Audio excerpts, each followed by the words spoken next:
Second year biology, chapter number 1 होमोस्टैटिस। आज का हमारा टॉपिक है मैकेनिज्म इन एनिमल। उसमें है temperature classification of animal. Animal जो है वो डील करते हैं वेरिएशन, टेम्परेचर जो है उनके इन्वायरमेंट में चेंज होता रहता है, तो उनकी बॉडी का टेम्परेचर भी उसी हिसाब से चेंज होता है। आज हम उसे डिस्कस करेंगे। वो एनिमल जिसका बॉडी का टेम्परेचर जो है वो फ्लैक्चुएट होता है ज्यादा या कम विद एम्बिएंट टेम्परेचर के साथ, मतलब उसके पानी और हवा एयर की प्रेजेंस की वजह से चेंज हो जाता है। उसको हम पहले डिस्कस करेंगे। ये कौन से कहलाते हैं? पोक्यूथर्म। ठीक है। जितने भी इनवर्टिब्रेट्स हैं जैसे कि फिश, एम्फीबियन एंड रेप्टाइल, वो सारे इसी में आ जाएंगे। इसके अलावा उन्होंने कहा है ये एक्सपोज करता है, चेंज करता है, पानी और हवा दोनों के टेम्परेचर में चेंजेस आ जाते हैं और अपनी बॉडी के टेम्परेचर को उसी हिसाब से रेगुलेट कर लेता है। जैसे ही एयर और वाटर की प्रेजेंस में और उसकी एब्सेंस में अपनी बॉडी के टेम्परेचर को चेंज करता है और उसे मेंटेन करता है।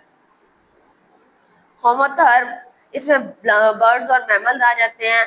बहुत सारी डिफिकल्टीज आती हैं इस टर्मिनोलॉजी को समझने में, क्योंकि इट इज ये समझा गया है कि जो डीप सी फिश है, जो समंदर की गहराई में सी फिश पाई जाती है, वो अपनी बॉडी के टेम्परेचर को मेंटेन करती है, क्योंकि उनके अंदर कांस्टेंट नेचुरल सराउंडिंग जो है, due to constant natural surrounding, क्योंकि उनकी जो नेचुरल सराउंडिंग है वो उनकी कांस्टेंट ही रहती है, वो चेंज नहीं होती, सेम ही रहेगी।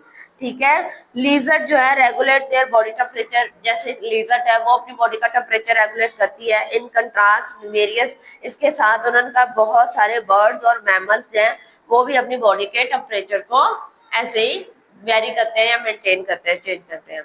इसलिए मोर widely applicable temperature classification scheme on base of other source हो।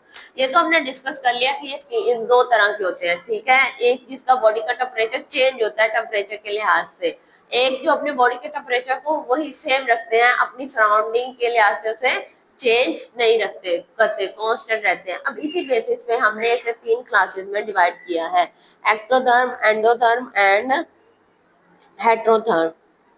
एक्टो की बात करते हैं, इन विच प्रोड्यूस, जिसमें मेटाबॉलिक हीट प्रोड्यूस होती है लो लेवल पे इसमें मेटाबॉलिक हीट प्रोड्यूस होती है और वो उसे जल्दी से एनवायरनमेंट के साथ चेंज कर लेते हैं और अपने सराउंडिंग से हीट को एब्जॉर्ब कर लेते हैं। इसमें कौन आ जाएगा? फिश आ जाएंगी, एम्फीबियन आ जाएंगे, रेप्टाइल्स इसमें आ जाएंगे। जबकि एंडो है वो वाले एनिमल हैं जिनके अंदर जो हीट, इनकी जो बॉडी है वो खुद ब खुद हीट जनरेट करती है। ठीक है। इनकी बॉडी खुद हीट जनरेट करती है, ये इसकी मेटाबॉलिज्म में बाय प्रोडक्ट है।